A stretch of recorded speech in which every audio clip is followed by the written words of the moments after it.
This is a photograph of me. It's an exceptional poem by a well-renowned Canadian writer, Margaret Atwood. The poem clearly and vividly describes the status of women in the patriarchal society. This is the photograph of the writer Margaret Atwood. She is born in 1939. Her real name is Margaret Eleanor Atwood. She is a Canadian poet, novelist, literary critic, essayist, teacher, environment activist, and inventor.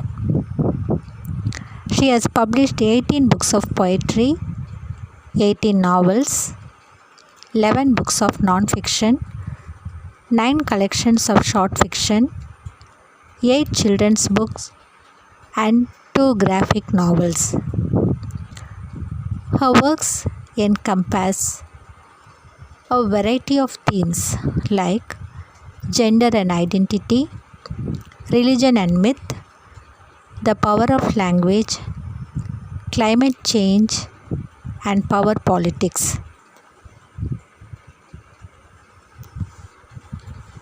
She is the inventor of the long pen device and associated technologies that facilitate remote robotic writing of documents. She doesn't want to be labeled as a feminist writer. She ponders human behavior, celebrates the natural world, and condemns materialism. Many of her works have been adapted for film and TV. Her important novels are The Edible Woman, Surfacing, Life Before Man, Cat's Eye, The Blind Assassin, The Testament. Some of her short fictions are Dancing Girls, Murder in the Dark, Wilderness Tips, and Stone Mattress.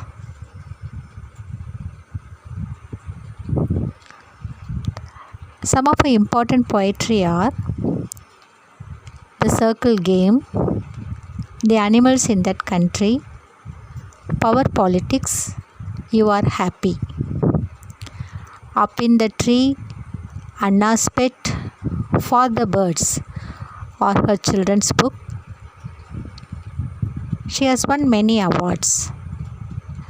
She has won Booker Prize twice, Arthur C. Clarke Award, Governor General's Award, PEN Center USA Lifetime Achievement Award. This is a photograph of me. This is the text of the poem.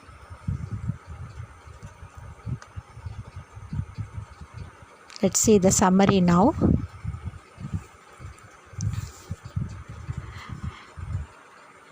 It was taken some time ago. At first, it seems to be a smeared print, blurred lines and grey flecks blended with the paper. This poem provides multiple messages to the readers. A photograph is exposed to the readers. The photo represents the history of the speaker created by others.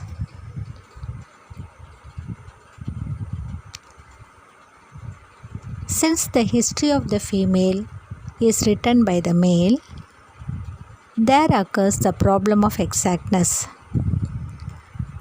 The lack of accuracy gives the photograph a distorted look. The print is smeared with blurred lines and grey flecks, and it looks dim.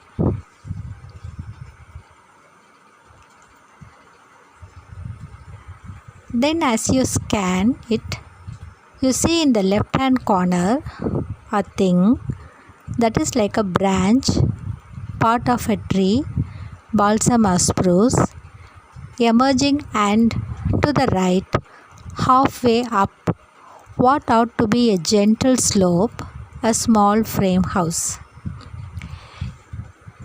In this second stanza, the speaker starts describing the photograph from its left-hand corner. Already she has said that the photograph looks very dim and blurred, but she starts giving some more description about that photograph. There is a vague reference to a part of a tree which the speaker herself cannot remember. To the right, a gentle slope can be seen, and a small frame house can also be seen.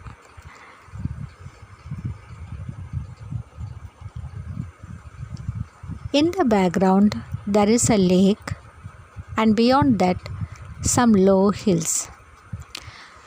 The photograph then indistinctly presents the landscape with a lake and some low hills.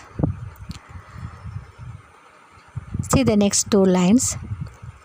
The photograph was taken the day after I drowned. These lines shock the readers as the speaker is not alive.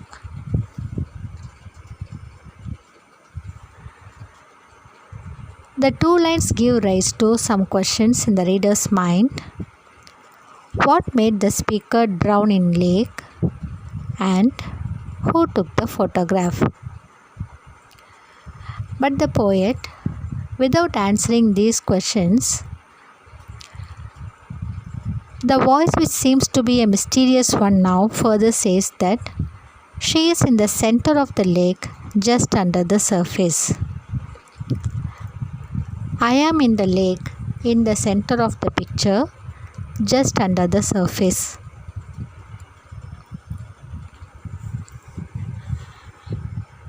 It is difficult to say where precisely, or to say how large or small I am.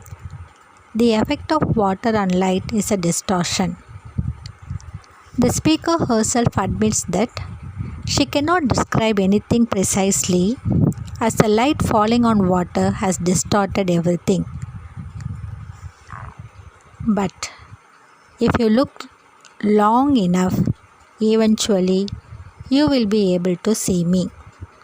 These are the final lines of the poem, which suggest the idea that if one looks thoroughly through it, the person who has been drowned in the lake, surely she will be noticed.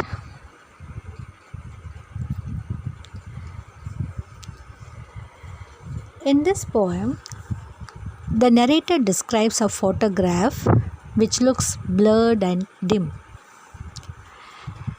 The lack of clarity suggests the subjugation and isolation of women. As we have already seen, since the history of women was written by the male, it is not so clear and precise.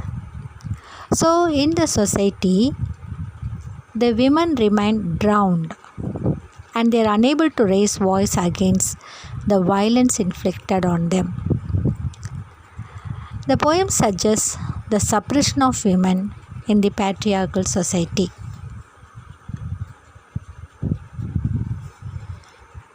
Just like the drowned speaker, many women lay under the surface of social life without getting opportunity to expose themselves. Despite all the negligence, the existence of the women cannot be diminished. So the final lines of the poem end with a note which gives a hope to all the women in the world. It says that a thorough scrutiny can establish the presence of women. The women have to, they themselves can restore the virtues again to establish a better society if they look within themselves. So the photograph exposed by the poet may appear blurred and smeared, but the message given by the poet is definitely apparent and transparent.